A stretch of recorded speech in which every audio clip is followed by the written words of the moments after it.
Well, I liked it.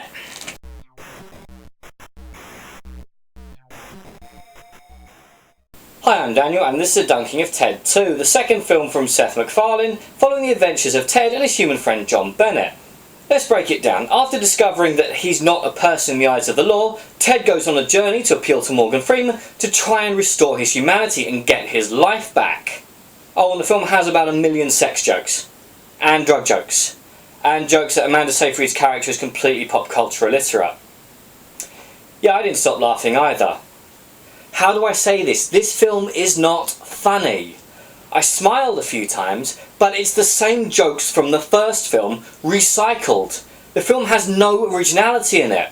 If I laugh at a reference, then the point goes to the original film that's being referenced. And most of these aren't even referenced, they're just blatant lifts, especially from The Breakfast Club, one of my favourite films. Legal films aren't funny for a reason. It's tired, it's predictable, they recycle characters, they recycle plotlines, they try and introduce a road trip theme and then drop it. I should say at this point I don't find Seth MacFarlane funny. I've never voluntarily sat through an entire episode of anything he's created.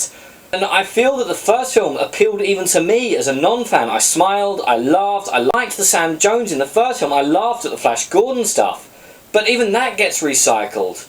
I get that he's sweet with the gross out humour, but the trouble is, again, if you're trying to be two things, you wind up being nothing. And that's what this film is. As a comedy, it fails. As a drama, it fails. In character development, it fails. But the plot functions. People in my screening laughed. His fans like it. But I didn't. And I hope there's not a Ted 3, because as far as I can tell, this franchise is completely burned out. In the original film, Ted and Mark Wahlberg were equals. They both got the same amount of screen time, and their dynamic and their interactivity worked. You sense that these guys were lifelong friends. In this one, Ted gets so much more character and development than screen time, and Mark Wahlberg gets so little, you feel like it's been disjointed. The first film worked because they were treated as equals. Mark Wahlberg is the star of this film. It was his dopey man-child routine that really worked in the first film. And this one is thrown over to Ted, who doesn't go through any character development in any way, shape or form. Music, it's tolerable, it's okay.